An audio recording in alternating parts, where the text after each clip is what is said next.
추석 명절 주님 안에서 잘 보내셨습니까?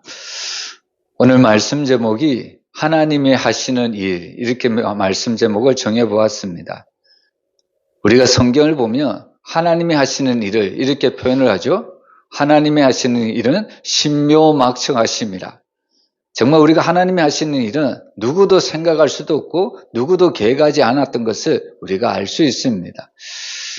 며칠 전에 우리가 협력하는 이 산동교회 목사님이 한국에 잠시 나오셨습니다. 그래서 이 산동교회 목사님하고 또 산동교회를 그동안 섬겼었던 그 이 목사님 가정들과 함께 식사 교제를 했습니다. 그리고 식사 교제가 끝난 후에 이제 카페로 옮겨서 이제 대화를 좀 하려고 했는데 카페를 처음에 못 정해서 이리 갈까 저리 갈까 몇 번 방황을 했습니다. 그러다가 한 카페를 정해서 드디어 그 카페에 들어갔는데 근데 놀랍게도 그 카페에 또 우리가 예견치 못했던 당시 산동교회를 세웠던 1세대 집사님 부부를 가정을 만나게 되었습니다. 이 집사님 가정은 이제 그 아들 군 면회를 오기 위해서 이 지역으로 왔는데 그런데 이날이 오면 아들 군 면회를 할 수 있을 것이라고 생각해서 왔는데 군 면회가 안 되는 겁니다. 그래서 어쩔 수 없이 이 집사님 부부도 이 카페에 와서 이제 두 부부가 함께 모여서 얘기하다가 이제는 시간이 되어 이제 집으로 돌아가려고 하는 그 찰나에 1층에서 저희는 그 카페에 들어오고 이 집사님은 집으로 돌아가는 그 과정 가운데 1층에서 딱 만났다는 겁니다. 그러면서 저도 그런 생각이 들었지만 이 이제 산동교회 목사님이나 함께 동석했던 목사님 입에서도 동일한 이야기가 나오더라고요. 만약에 우리가 식사 교제가 끝나고 곧바로 우리가 카페를 갔다면 이 집사님 부부를 못 만날 수도 있다. 그리고 이 집사님도 만약에 아들 면회가 자기가 원하는 대로 되었다면 우리도 못 만났을 수도 있다. 결국에 우리가 이 모든 것을 보면서 하나님이 계획하시고 하나님이 일을 진행시키시는 것은 누구도 상상할 수도 없고 하나님께서 하시는 모든 일들은 하나님이 하신다는 것을 우리가 믿을 수밖에 없었습니다. 여러분, 우리는 이런 사실을 통해서 무엇을 알 수 있냐면요. 때로는 사람들은 자기의 인생길이 넘어지고 실수하고 때로는 내 뜻대로 내 계획이 안 풀릴 때 사람들은 힘들어하죠. 그런데 우리는 모든 것을 하나님께 맡기기만 하면 하나님이 말씀하시잖아요. 모든 것이 합력하여 선을 이루신다고. 여러분, 우리의 모든 계획을 주님께 맡기며 살아갔으면 좋겠습니다. 내 뜻대로 내 계획대로 안 돼도요. 하나님이 더 좋으신 계획으로 우리의 인생을 붙잡고 우리의 인생의 계획을 하나님은 오늘도 하루하루 우리의 걸음을 지키시고 보호해 주시는 줄 믿습니다. 그래서 오늘 우리는 말씀을 통해서 하나님이 하시는 일이 오늘 본문을 통해서 어떤 것인가를 깨닫고 오늘도 우리도 그 하나님이 주신 은혜를 함께 나누고자 오늘 이 자리에 모였는 줄 믿습니다. 오늘 우리가 1절을 보면요. 그때라는 말로 시작을 하죠. 여기서 말하는 그때가 언제냐면 첫 번째로 이때는 바로 이방인을 향해 복음의 문이 활짝 열린 때입니다. 우리가 계속해서 보았지만 이 이방인 땅에 안디옥 교회가 세워지고 또 이 안디옥 교회의 놀라운 성장으로 이 복음은 바로 이 이방인들을 향해서 파죽의 기세로 계속해서 전해지고 있었습니다. 바로 그때에 바로 오늘 이 본문 말씀이 일어난 사건입니다. 그리고 두 번째로 이때는 어느 때냐면 바로 예루살렘 교회가 흉년으로 말미암아 참으로 어려운 때였습니다. 그런데 놀랍게도 이 이방인 교회들이 이 예루살렘 교회가 어렵다는 소식을 듣고 바로 그들이 어떻게 보면 두 손 두 발 모든 것을 다 내어서 바로 이 예루살렘 교회를 도왔던 때를 이야기하고 있습니다. 그리고 세 번째로 이때는 바로 바야흐로 이방인 교회의 도움으로 예루살렘 교회가 기사회생하던 그 때였던 것을 우리에게 보여주는 말씀입니다. 여러분, 우리가 사실 사도행전 초반전의 말씀을 들었고요. 또 오늘 이 말씀을 들었으면 이제는 하나님께서 교회의 문을, 복음의 문을 전 세계로 하나님께서 열어주시겠구나. 하나님께서는 정말 주님의 교회를 땅끝까지 세우시게 하겠구나. 어떻게 보면 우리는 이 말씀, 이 그때라는 단어를 통해서 이제는 하나님이 놀라운 일만 하시기를 하나님께서 행하시겠구나. 우리는 그런 기대를 가지고 오늘 이 말씀을 접근할 수가 있습니다. 근데 놀랍게도 때로는 성경은 우리의 기도를 완전히 접어버리는 말씀이 나올 때가 참 많이 있습니다. 바로 오늘 본문이 바로 그런 내용입니다. 바로 이러한 때에 하나님의 은혜가 충만한 때에 누가 등장을 하냐면 오늘 헤롯이 등장을 하고 있습니다. 여기 본문에 나오는 헤롯은 바로 헤롯 아그리파 1세라는 사람인데요. 이 사람은 헤롯 대왕의 손자입니다. 우리가 잘 아는 이 헤롯 대왕은 바로 예수님의 탄생 시 바로 2살 이하의 사내아이를 다 죽이라고 명령했던 인물이 바로 헤롯 대왕이었습니다. 여러분, 사실 이 헤롯 대왕은 스스로를 유대인으로 자칭했지만 그는 사실 이두메 족속의 사람이었습니다. 이두메가 어떤 족속이냐면 바로 구약에서 말하는 에돔 족속입니다. 바로 에서의 족속이 에돔 족속이고 이두메 족속이었다는 겁니다. 여러분, 이 에서는 야곱이 바로 약속의 땅으로 돌아올 때에 칼을 들고 가로막은 장본인이 바로 에서였습니다. 여러분, 이 에서에서 결국 누가 나오냐면 아말렉 족속이 나옵니다. 이 아말렉 족속은 바로 이스라엘 백성들이 출애굽을 했을 때 가장 먼저 칼을 들고 막았었던 족속이 아말렉 족속입니다. 그리고 이 아말렉 족속들이 얼마나 어떻게 보면 정말 얼마나 악한 족속들인지 이스라엘 백성들의 뒤에 처진 이 노약자들을 바로 노략을 했던 족속이 아말렉 족속이었다는 겁니다. 그래서 이 아말렉 족속에서 누가 나오냐면 에스더스를 보면 하만이라는 사람이 나옵니다. 하만은 바벨론의 포로로 잡혀가 있는 이 유다 백성들을 몰살시키기 위해서 혈안이 되어 있었던 인물입니다. 그리고 또한 이 아말렉 그 족속에서 누가 나오냐면 바로 아말렉 소년이라는 사람이 나오는데 이 소년은 바로 길보아 산에서 사울 왕이 죽어갈 때 사울을 죽이고 그 면류관과 고리를 벗겨내었던 것을 볼 수 있습니다. 한마디로 말하면 바로 이 이스라엘과 아말렉 족속은 오늘날로 말하면 철천지 원수의 관계였습니다. 결국에 이 아말렉 후손인 이 헤롯 대왕은 인류의 구원자로 오신 아기 예수님이 탄생했을 때에 바로 그를 살해하고자 2살 이하의 남아를 다 죽이라고 명령했던 어떻게 보면 너무나도 악한 왕이었습니다. 그래서 오늘 본문에 보면 오늘 이 초대교회를 박해가기 시작한 이 헤롯 아그리파 왕은 야고보 사도를 죽임으로 초대교회에 엄청난 핍박을 가하게 된다는 것을 우리가 알 수가 있습니다. 여러분, 사실 이 아그리파 이 1세의 성장 배경을 보면 이 사람은 유대 땅에서 자란 사람이 아닙니다. 이 사람은 어릴 때부터 바로 로마에 보내져서 바로 유대인의 왕으로 세워지기 위해서 훈련을 받았던 사람이 아그리파 1세라는 겁니다. 그래서 오늘 이 로마의 왕으로부터 이제 때가 되어 이 아그리파 1세는 유다의 왕으로 바로 책봉을 받게 됩니다. 근데 이 아그리파 1세가 유다 땅에 와서 어떤 일을 행했냐면 사실 이 아그리파 1세는 그의 성장 배경이 로마 지역이기 때문에 유대 지역은 어떤 지역인지 잘 알지도 못했습니다. 그래서 이 헤롯 아그리파 1세가 그 행한 정치를 어떤 정치를 폈냐면 결국에 이 유다 지역을 다스리기 위해서 누구와 손을 잡았냐면 이 당시 유대를 실질적으로 움직이고 있던 바로 제사장들 무리, 바로 종교 지도자들의 무리와 손을 잡게 되었다는 겁니다. 그래서 그들을 기쁘게 하는 정책을 펼 수밖에 없었습니다. 여러분, 이 당시에 종교 지도자들이 어떤 정책을 폈을까요? 여러분, 유대 종교 지도자들이 어떤 일을 기뻐했을까요? 바로 교회를 핍박하고 믿는 그리스도인들을 잡아오게 가두는 일들을 바로 이 당시 유대 지도자들은 기뻐하고 좋아했습니다.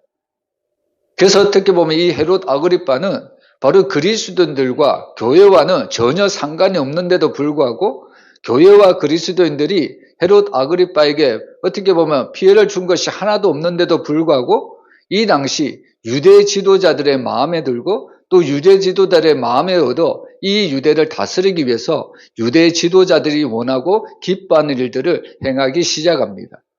결국 교회를 핍박하고요. 그리고 그리스도인들을 박해하기 시작했습니다. 그리고 그 결과로 오늘 말씀해 보면 결국에 요한의 형제 야고보를 죽인 사건이 나오고 있습니다. 여러분, 우리가 사복음서를 보면요. 이 야고보와 요한의 두 형제를 보면 예수님의 야고보의 그 어머니가 예수님께 나와 하나는 주의 우편에 하나는 주의 좌편에 앉게 해달라고 예수님께 부탁을 합니다. 그러자 예수님은 너희가 구하는 것을 알지 못하는도다 하시면서 내가 마시는 잔을 너희가 마실 수 있으며 내가 받는 세례를 너희가 받을 수 있느냐 이렇게 이야기를 합니다. 그러자 이 두 형제는 이 예수님의 질문에 예수님 우리는 그렇게 할 수 있습니다. 여러분 사실 이 두 형제는 예수님이 하신 말씀의 의미를 그때는 정확하게 몰랐습니다. 그래도 그 예수님이 하신 말씀보다 예수님의 말씀에 순종하기만 하면 주님이 왕으로 등극하실 때 자기는 하나의 주의 우편에 하나는 주의 좌편에 앉을 것 같으니까 예수님이 하신 말씀에 그 의미를 생각하지도 아니하고 우리는 주님의 말씀하신 대로 다 행할 수 있다. 우리는 그 고난의 잔을 마실 수 있다. 이렇게 대답을 했다는 겁니다. 그때 예수님이 말씀하시는 것이 너희는 내가 마시는 잔을 마시며 내가 받는 세례를 받을 것이다. 이런 이야기를 했습니다. 여러분 이 당시는 요한도 그렇고 야고보도 그렇고 예수님의 말씀의 의미를 잘 몰랐겠죠? 근데 오늘 예수님이 하신 말씀처럼 오늘 본문에 나오면 결국에 이 야고보도 예수님의 고난을 위해서 순교의 잔을 마셨다는 것을 우리가 알 수가 있습니다. 여러분 결국 하나님의 말씀은 1.1핵이라도 땅에 떨어지는 법이 없습니다. 사람의 말은 어떻게 보면 다른 사람에게 영향을 줄 수도 있겠지만 때로는 사람의 말은 자기의 말로서 어떻게 보면 멈춰지고 자기의 말로서 끝날 경우가 너무나도 많습니다. 근데 거기에 비해서 하나님의 말씀은 정확하게 그 말씀대로 이루어진다는 것을 우리는 오늘 본문을 통해서 알 수가 있습니다. 근데 무엇이 문제냐면 오늘 이 야고보가 죽임을 당한 사건을 보고 유대인들이 기뻐합니다.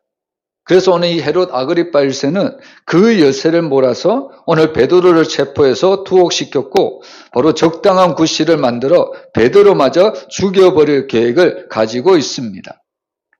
여러분 이쯤 되면 오늘 이 베드로도 그의 생명이 끝났다고 볼 수밖에 없습니다. 그런데 오늘 본문은 그런 어떻게 보면 베드로의 모든 생명이 잃어갈 쯤에 그의 생명의 등불이 점점 희미해져 갈 그때에 하나님께서 기적을 일으켜서 바로 이 베드로를 구출해 주신 그 내용을 오늘 우리에게 알려주고 있습니다. 여러분 우리는 본문을 통해서 하나님이 하시는 놀라운 일들을 우리가 경험하고요. 우리도 삶 가운데 날마다 하나님께서 우리를 위해서 일하시는 그런 경험, 그런 체험들을 날마다 하며 살아갔으면 너무나도 좋겠습니다. 그래서 오늘 첫 번째 말씀을 보면요. 위기라는 것은 기적을 체험하는 시기라는 것을 우리가 잊어서는 안 됩니다. 우리 4절 말씀 우리 한번 같이 읽어보겠습니다. 잡음에 옥에 가두어 군인 내식이 내 패에게 맡겨 지키고 6월절 후에 백성 앞에 끌어내고자 하더라. 여기 보면 이제 헤롯은 날이 밝으면 바로 베드로를 끌어내 죽일 생각이었습니다. 더 이상 베드로서는 살 소망조차 없다는 겁니다. 근데 6절에 오늘 이 베드로를 끌어내어 재판하여 죽게 할 그 전날 밤에 하나님이 기적을 일으키셔서 오늘 베드로를 구원해 주십니다. 우리는 사실 이런 장면을 보면서 우리의 일생살이에서도 때로는 벼랑 끝에 선 듯한 위기를 겪을 때가 많이 있습니다. 일촉즉발의 위기를 당할 때가 너무나도 많다는 겁니다. 그래서 사느냐 죽느냐의 기로에 모여있을 때가 우리에게도 너무나도 많이 있습니다. 때로는 흥하냐 망하느냐 그런 갈림길에 서게 될 때도 있습니다. 근데 우리는 누구냐면 바로 하나님의 은혜, 하나님을 믿는 사람들이라는 것을 잊어서는 안 됩니다. 여러분 사실 하나님을 믿는 사람들이라면 이런 위기 앞에서 절망하고 낙심하는 것이 아니라 오히려 이런 위기가 하나님의 은혜를 경험하고 하나님의 축복을 경험할 수 있는 또 다른 어떻게 보면 하나님이 우리에게 주신 놀라운 은혜의 기회라는 것을 우리가 잊어서는 안 된다는 겁니다. 사실 많은 사람들은 이런 위기 앞에서 무너지죠. 더 이상 나는 살 길이 없다. 여러분 사실 우리가 베드로의 입장이 여러분들이 한번 되어보세요. 여러분 사실 여러분들이 베드로의 입장이 되어보면 우리는 더 이상 살 소망이 없습니다. 여러분 오늘 말씀을 자세히 보면요. 이 베드로 한 사람을 지키기 위해서 4명씩 4패를 지어서 이 베드로를 지킵니다. 그리고 그것도 안심이 안 되자 어떻게 합니까? 감옥 안에 있는 베드로에게 2 쇠사슬을 묶어둡니다. 그리고 그것도 안심이 안 되니까 어떻게 합니까? 2명씩, 어떻게 보면 2명이 이 오간에 들어가서 이 베드로를 지키고 있다는 말씀입니다. 여러분, 밖에서 내 패가 어떻게 보면 베드로가 타러 가는 것을 막기 위해서 지키고 있다면 그것을 어떻게 보면 우리가 잘 피해갈 수 있겠죠? 그런데 오히려 이 헤롯은 혹시나 베드로가 타러 갈까봐 이 베드로에게 바로 어떻게 보면 쇠고스를 묶어서 움직이지도 못하게 하고, 그것도 안심이 안 되자 2명을 감옥 안에 넣어서 베드로를 굳게 지켰다는 겁니다. 이쯤 되면 베드로는 전혀 타러 갈 수가 없습니다. 여러분, 어떻게 보면 우리에게 정말 신랄 같은 희망이 있어야만 우리는 그래도 살아갈 기회를 얻고, 우리는 때로는 신랄 같은 그런 소망이 있어야만 우리는 때로는 기회도 얻을 수 있는 겁니다. 근데 오늘 베드로 입장에서는 신랄 같은 희망이 전혀 없습니다. 그럼에도 불구하고 오늘 하나님 믿는 성도들은요, 어떤 마음을 가져야 되냐면, 이런 위기 앞에서 하나님이 함께 하신다는 사실을 우리는 한순간도 잊지 말아야 합니다. 우리가 잘 아는 다니엘이 사자굴에 던져지는 모습을 보세요. 여러분, 우리가 다니엘의 입장에 서면요, 우리는 더 이상 소망이 없습니다. 이제 그 배고픈 사자에게 내가 사자밥이 되겠구나. 더 이상 우리에게는 더 이상 희망이 없다는 겁니다. 그럼에도 불구하고 오늘 이 다니엘은 하나님께서 자기를 구원해 주실 것을 굳게 믿었습니다. 여러분, 사실 우리 믿는 성도들은 모든 것이 합력하여 선을 이루시는 하나님을 믿고 나가야 합니다. 제가 설교 서두에도 이야기를 했지만요, 때로는 내 계획이 무너지고 내 생각대로 안 되는 것이 하나님의 은혜라는 것을 우리는 한순간도 잊지 말아야 합니다. 여러분, 만약에 이 땅을 살아갈 때 모든 사람들이 자기의 생각, 자기의 계획대로 다 이루어진다고 생각해 보세요. 정말 이 세상이 어떤 세상이 될 것 같습니까? 정말 살기 좋은 세상이 될까요? 유토피아, 어떻게 보면 천국 같은 세상이 될까요? 그렇지 않습니다. 여러분, 오늘날에도 자기 생각과 자기 계획대로 주장하는 사람들 때문에 오늘날에 얼마나 많은 사람들이 고통하고 힘들어합니까? 여러분, 이번에 노벨 평화상, 그것 때문에 말이 많죠?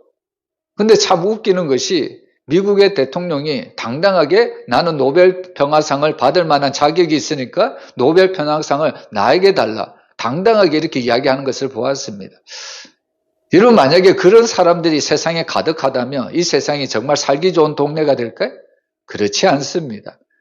여러분, 오히려 내 생각과 내 뜻과 내 계획대로 안 되는 것이 하나님의 은혜라는 것을 믿으시길 바랍니다.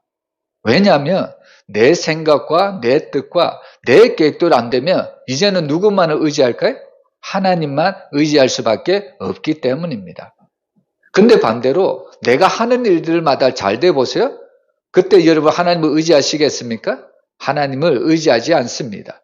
오히려 내가 가진 것을 하나님으로 믿고 살아가는 사람들이 너무나도 많습니다. 그래서 우리는 세상을 살아갈 때 오늘 이 베드로처럼 우리는 수많은 위기를 만날 수도 있습니다.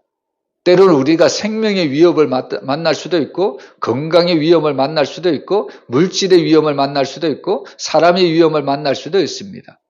그럴 때 우리는 자포자기하지 말고요, 모든 것을 하나님께 맡길 때 하나님의 선하신 뜻대로 하나님이 해결해 주신다는 것을 우리가 잊어서는 안 된다는 겁니다.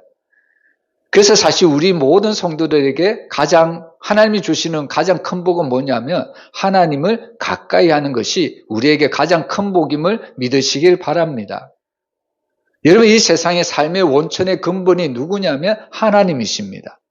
여러분, 이 세상의 주인이 누굴까요? 하나님이십니다. 왜냐하면 하나님이 이 세상을 만드셨기 때문입니다. 그래서 사실 우리에게 있어서 가장 큰 복은 하나님을 가까이 하는 것이 가장 큰 복이라는 말씀입니다. 그래서 다윗이 늘 고백하는 것이 뭘까요?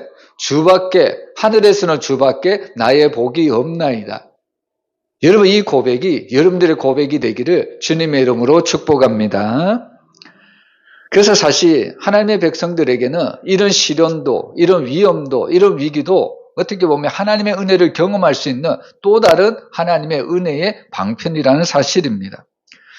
여러분, 우리가 이스라엘 백성들이 홍해를 건널 때를 한번 생각해 보면 그들 앞에는 홍해가 넘실거리고 있고요. 그리고 뒤에는 애국 군대가 추격해 오고 있습니다.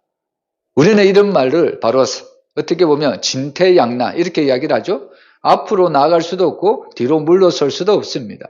앞으로 나아가자니 바다에 빠져 죽을 것 같고 뒤로 가자니 애굽의 어떻게 보면 군대에 다시 노예 상의로 다시 되돌아갈 수밖에 없습니다.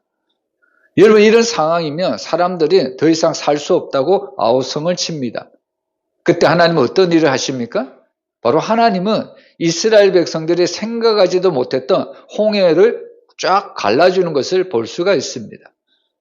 우리는 사실 이런 장면을 통해서 여러분 하나님의 계획과 하나님의 생각과 하나님이 하시는 일은 사람으로는 도무지 감당할 수 없는 일을 한다는 것을 우리가 잊어서는 안 된다는 겁니다.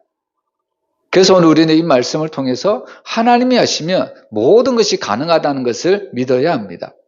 나는 못하지만 나는 불가능하지만 하나님이 한번 손대시면 모든 것이 가능하다는 것을 믿음으로 나아갈 때 하나님이 우리의 모든 삶을 통해서 하나님의 크신 역사를 우리 가운데 펼쳐 보이신다는 겁니다. 그래서 오늘 우리는 말씀을 통해서요, 위기를 당할 때 우리는 좌절하거나 낙심하는 것이 아니라 오히려 하나님의 큰 구원의 은혜를 체험할 수 있는 하나님의 은혜의 방편이라는 것을 믿고 날마다 위기 속에서도 하나님만 바라보는 여러분들의 삶이 되시기를 주의 이름으로 축복합니다. 그리고 두 번째로 인간의 불가능한 상황에서 바로 하나님의 기적이 일어난다는 것을 우리가 잊어서는 안 됩니다. 앞에서도 얘기했지만 이 베드로를 지키기 위해서 네 명이 네 패가 되어서 지키고 있고 또 이 감옥 안에는 이 베드로에게 도망가지 못하도록 쇠사슬을 묶어 놨고 그리고 두 명이 실제적으로 감옥 안에 들어가 이 베드로를 탈옥하지 못하도록 이 베드로를 든든히 지켜갔던 것을 볼 수가 있습니다. 여러분 이런 헤롯이 한 행동을 보면 어떤 마음이 듭니까? 여러분 헤롯이 베드로를 탈옥시키지 못하게 이렇게 한 행동을 보면 헤롯의 마음에는 과연 어떤 마음이 있었을까요? 정말 나는 이 베드로를 죽이고야 말겠다. 이런 마음이 헤롯에게는 가득하게 있었다는 겁니다. 그래서 그 밤이 지나고 아침이 틀면 반드시 이 베드로는 죽을 수밖에 없는 그런 상황 가운데 바로 놓일 수밖에 없다는 겁니다. 근데 오늘 하나님의 말씀은 놀랍게도 그런 불가능한 상황에서 하나님은 기적을 일으키십니다. 여러분 우리가 기억을 해야 될 것이 뭐냐면 인간의 불가능이 하나님의 불가능이 아니라는 사실을 깨달아야 합니다. 때로는 사람들이 어떤 생각을 하냐면 나도 못하니까 하나님도 못하시겠지. 나도 안 되니까 하나님도 안 되시겠지. 여러분 이런 생각을 참 많이 하거든요. 여러분 그렇지 않습니다. 나는 못하지만 하나님은 하실 수 있는 전능하신 하나님이라는 것을 믿으시길 바랍니다. 여러분 제가 질문 하나 던져볼게요. 여러분 세상에 아무도 들 수 없는 아주 큰 무거운 돌이 있습니다. 아무도 들 수 없어요? 우리나라에서 어떻게 보면 가장 키가 크고 가장 힘이 세다고 말하는 최홍만 선수도 이 무거운 돌을 들 수도 없고 옮길 수도 없습니다. 그러면 제가 이런 질문을 던져볼게요. 이렇게 크고 이렇게 아무도 옮길 수 없는 돌을 하나님은 과연 옮길 수 있을까요? 옮길 수 있나요? 당연히 옮길 수 있는 거죠. 근데 사람들의 생각은 내가 안 되니까 내가 못하니까 하나님도 못하시겠지. 그런 생각이 은연중에 들어와 있다는 겁니다. 여러분 사실 상황만 보면요. 환경만 보면 우리는 아무것도 못합니다. 여러분 오늘날의 세상 사람들 보면요. 어떤 사람이 있냐면 건강 불감증에 걸린 사람들이 많습니다. 건강 염려증에 달린 사람들이 너무 많습니다. 나는 이러이러하기 때문에 아무 일도 하지 못해. 여러분 이런 염려 때문에 한 발자국도 앞으로 나아가지 못하는 어리석은 사람들이 많이 있다는 겁니다. 여러분 신앙이라는 것은 무엇이냐면 내가 잘나서 내가 힘이 커서 내가 믿음이 좋아서 살아가는 것이 아닙니다. 여러분 신앙이라는 것은 나는 할 수 없지만 모든 것을 하나님께 맡길 때 하나님께서 내 길을 친히 열어주시는 것을 믿고 걸어가는 길이 바로 신앙의 길이라는 겁니다. 그래서 우리는 말씀을 통해서 나는 할 수 없지만 하나님이 하실 수 있다는 것을 우리가 굳게 믿는다면 우리는 모든 것들을 믿음으로 우리가 이루어갈 수가 있다는 겁니다. 오늘 우리가 본문 사도행전 12장 7절 우리 한번 같이 읽어보겠습니다. 호련히 주의 사자가 나타나매 옥중에 강채가 빛나며 또 베드로의 옆구리를 쳐 깨워 이르되 급히 일어나라 하니 쇠사슬이 그 손에서 벗어지더라.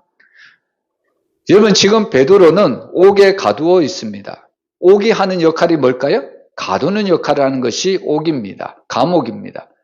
우리나라 사회에도 종종 감옥에 가 있는 사람들이 있죠? 감옥에 가 있는 사람은 잠시 동안 바로 사회적 격리를 시키기 위해서 감옥의 교도소에 갇히는 것을 볼 수가 있습니다. 그래서 사실 감옥에 들어가면 모든 자유가 한순간에 다 끊어집니다. 근데 놀랍게도요, 오늘 이 헤롯 아그리파 1세가 베드로를 가두기 위해서 옥에 가두었는데요. 그런데 그의 육신은 베드로를 가둘 수밖에 없었지만 그럼에도 불구하고 가둘 수 없는 것이 오늘 본문에 나오고 있습니다. 여러분, 7절에 보면 베드로는 옥중에 가두었지만 오늘 7절에 보면 무엇이 나타나냐면 주의 사자가 나타나며 옥중에 강채가 빛났다고 이야기를 하고 있습니다. 여러분, 이 옥은 사람을 가두었지만 그러나 이 옥에 가두은 사람을 구원하기 위해서 하나님이 사자를, 천사를 보내주셨습니다. 근데 그 천사가 나타난 현장을 보니까 강채가 빛났다고 말씀하고 있습니다. 여러분, 강채를 옥에 가둘 수 있을까요? 여러분, 사람은 옥을 가둘 수 있겠죠? 근데 하나님이 하시는 일은 절대로 가둘 수 없다는 것을 우리에게 말씀해 주는 내용입니다. 여러분, 하나님이 구원해 주시고자 한다면 누구도 그것을 어떻게 보면 막거나 그것에 대해서 저지할 수가 없다는 것을 우리에게 말씀해 주는 겁니다. 여러분, 사실 베드로는 이제 이 밤이 지나면 아침이 오면 그는 재판을 받게 됩니다. 오늘날처럼 변호단이 구성되어 있는 것도 아니고 1심, 2심, 3심이 있는 것도 아니고 그리고 증인을 내세워서 바로 사형을 확정하면 베드로는 반드시 죽을 수밖에 없습니다. 그런데 하나님은 놀랍게도 이런 상황 가운데 이제는 더 이상 소망이 없고 희망이 없는 이 베드로에게 사람으로서는 도무지 구원할 수 없기 때문에 이제는 하나님이 직접적으로 개입해서 이 베드로를 구원해 주고 있습니다. 여러분, 저는 이런 하나님이 너무나도 좋습니다. 여러분, 때로는 사람들이 내 힘으로 안 되고 내 뜻대로 안 되고 이러니까 사람들이 정말 실망할 때가 참 많이 있거든요. 근데 오히려 믿는 성도들은 그것이 하나님의 은혜라는 것을 깨달아야 합니다. 내가 안 되니까 이제부터는 하나님이 일을 하시겠지. 이제부터는 하나님께서 내 길을 열어주시겠지. 나는 안 되니까 이제는 나는 모든 것들을 다 내려놓고 하나님께 맡기기만 하면 하나님이 이제 나의 앞길을 책임져 주시겠지. 여러분, 이것이 바로 성도의 믿음이라는 사실입니다. 여러분, 때로는 자녀들이 안 돼도 믿을 만한 구석이 있죠? 누구를 믿습니까? 자녀가 안 되면 그래도 부모를 믿습니다. 여러분, 마찬가지로 성도들도 마찬가지죠. 우리가 안 돼도요, 우리에게는 영적인 하나님이 계십니다. 근데 그 하나님은 육적인 부모님과는 어떻게 보면 비교할 수 없을 정도로 능력이 많고 어떻게 보면 전능하신 하나님이라는 것을 우리가 깨달아야 합니다. 그래서 오늘 우리는 말씀을 통해서 인간이 불가능한 상황 속에서도 하나님께서 기적을 베풀어 주신다는 것을 우리에게 말씀하고 있습니다. 여러분, 우리의 삶이 앞길이 막힌다고 해서 여러분들 실망하지 마세요. 여러분들 하나님께 모든 것을 맡기면 하나님께서 여러분들의 모든 길들을 하나님의 뜻 가운데 열어주실 줄 믿습니다. 우리는 그런 하나님을 믿고 날마다 이런 기적을 체험하며 우리가 살아가야 된다는 것을 우리는 본문을 통해서 알 수가 있습니다. 그리고 세 번째로 오늘 우리가 이 베드로를 하나님께서 어떻게 구원해 주셨는가? 물론 하나님께서 너무나도 불가능 상황 속에서 기적을 베풀어 주셔서 하나님이 기적을 베풀어 주셨기도 하셨지만 사실 하나님께서 이 베드로를 구원해 주신 가장 근본적인 이유가 오늘 세 번째 이유에서 나오고 있습니다. 여러분, 반드시 이런 기적이 일어나는 데는 법칙이 있다는 것을 우리가 잊어서는 안 됩니다. 우리 5절 말씀 우리 한번 같이 읽어보겠습니다. 이에 베드로는 옥에 갇혔고 교회는 그를 위하여 간절히 하나님께 기도하더라. 아멘. 여러분, 사실 이 야고보 사도가 순교를 당하고 이제 베드로 사도도 순교를 당할 그쯤에 얼마나 교회에 또 성도들이 얼마나 위기의식이 생겼겠습니까? 그래서 오늘 이 온 교회 사랑하는 모든 성도들이 모여서 이 베드로의 구원을 위해서 합심하여 전심으로 그를 위하여 간절히 하나님께 기도를 했습니다. 오늘 우리가 이 5절 말씀을 통해서 오늘 초대교회가 기도하는 모습을 우리가 두 가지로 살펴볼 수가 있는데요. 바로 교회라는 말과 간절이라는 말로 우리가 알아볼 수가 있습니다. 여러분, 사실 정말 하나님께서 응답하실 수밖에 없는 기도가 어떤 기도일까요? 여러분, 물론 하나님께서 우리가 평상시에 드리는 기도도 하나님이 듣고 응답하시지만, 그러나 하나님께서 더욱더 특별히 응답하시는 경우는 간절히 하나님 앞에 부르짖을 때 하나님이 그 기도를 들으시고 응답해 주심을 믿습니다. 그래서 저는 하나님이 어떤 사람의 기도를 가장 많이 들어주시느냐? 바로 간절히 하나님 앞에 구하는 기도, 순순히 어떻게 보면 순전하게 믿음을 가지고 하나님 앞에 구하는 기도, 마치 어린아이와 같이 하나님만 바라보고 구하는 기도, 하나님께서 이런 기도를 저는 들어주신다고 믿습니다. 그래서 어떻게 보면 이제 인간의 힘으로는 더 이상 베드로를 구출할 길이 없습니다. 그래서 교회의 모든 성도들이 할 수 있었던 것은 교회에 모여서 함께 간절히 기도했다는 이야기입니다. 근데 놀라운 것은요, 오늘 이 교회에 모여서 함께 기도했다는 장면이 다른 곳에서는 잘 나오지 않습니다. 우리가 사도행전 1장 14절을 보면 마가의 다락방에 모인 성도들이 성령 받기를 위해서 기도를 했습니다. 그때 기도했던 모습을 더불어서 마음을 같이하여 오로지라는 그런 기도의 표현을 쓰고 있습니다. 또한 오순절날 2장 1절에 보면 다 같이 한 곳에 모였다 이렇게 기록을 하고 있습니다. 근데 놀랍게도 오늘 본문에 오늘 사도행전 12장 5절에 보면요, 특별히 교회가 기도했다. 조금 표현이 다르게 이야기를 하고 있습니다. 여러분, 왜 오늘 본문은 이렇게 이야기를 하고 있을까요? 여러분, 교회가 기도했다는 것은 다수가 많은 성도들이 기도했다는 내용이 아닙니다. 여러분, 오늘 이 특별히 교회가 기도했다는 것은 우리가 평상시에 하나님 앞에 드렸던 그런 기도를 의미하지는 않습니다. 여러분, 이 기도는 어떤 기도냐면 온 교인이 단 한 사람의 예외도 없이 100%로 함께 모여 기도했다는 것을 담아서 오늘 교회가 간절히 기도했다 이렇게 이야기를 하고 있습니다.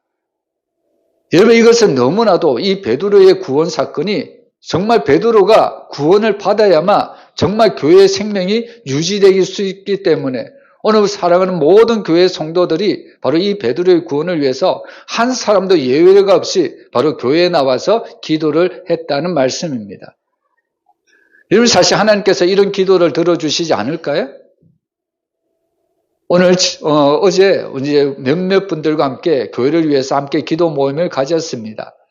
여러분, 이렇게 정말 기도하는 모임을 가질 때 하나님께서 교회를 축복하시고요, 교회를 하나님의 은혜 가운데 평안하게 든든하게 세워가심을 믿습니다.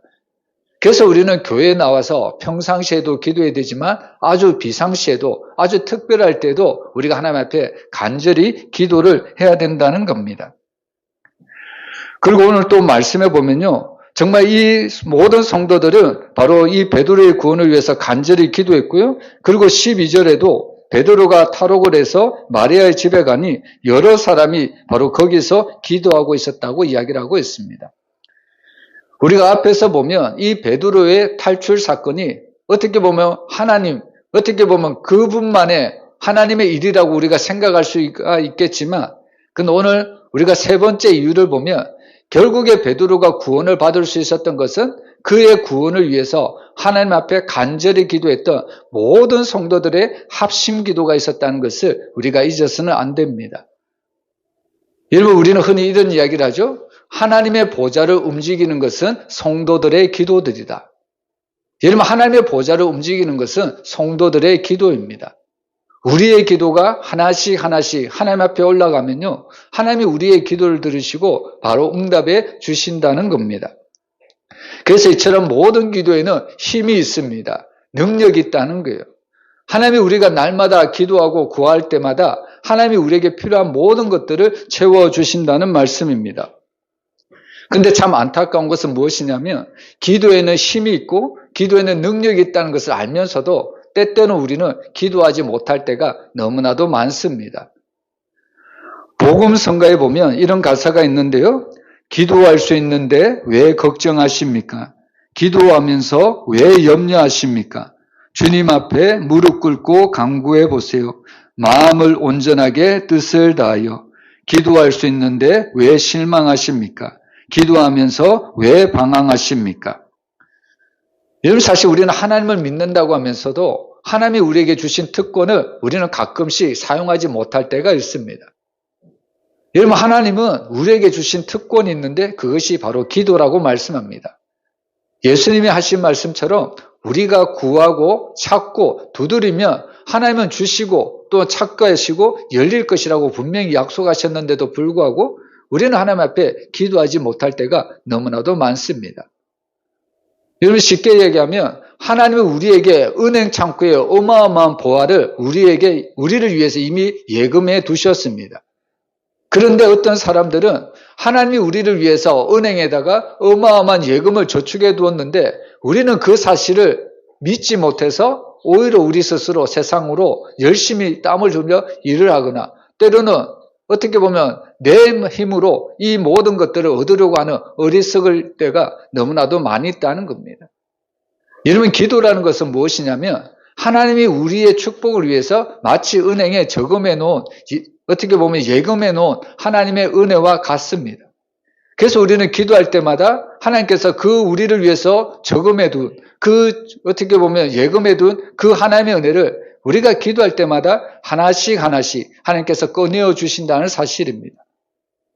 여러분, 기도함으로 하나님이 주시는 은혜, 하나님이 주시는 축복을 날마다 누리며 살아가는 여러분들의 삶이 되시면 너무나도 좋겠습니다.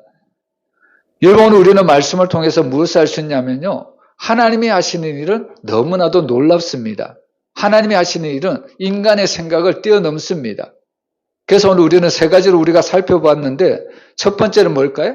위기는 오히려 성도들에게 하나님이 은혜를 베풀어 주시는 은혜의 방편이다. 우리가 이것을 잊어서는 안 됩니다.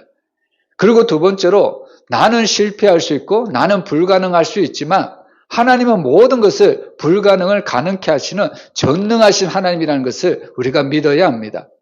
그리고 세 번째로 우리가 하나님 앞에 기도할 때 하나님은 우리의 기도를 들으시고 하나님의 뜻 가운데 응답해 주신다는 것을 우리에게 말씀해 주고 있습니다. 여러분, 우리 예수 성안교회와 우리 사랑하는 모든 성도들이 이 땅을 살아갈 때 하나님의 기적을 날마다 체험하며 살아갔으면 너무나도 좋겠습니다. 우리가 모든 것을 하나님께 맡길 때 하나님은 우리 앞서 일하시고요. 우리 앞서 길을 열어주시고 우리 앞서 하나님께서 천국으로 우리의 모든 삶을 인도해 주십니다. 이번 주 한 주간의 삶도 우리가 모든 것을 하나님께 맡기고 하나님 앞에 구할 때 하나님의 뜻 가운데 우리의 모든 것들을 하나님께서 채워주심을 믿습니다. 날마다 이런 믿음으로 이번 한 주간도 승리의 삶을 살아가시기를 주의 이름으로 축원합니다. 기도하겠습니다.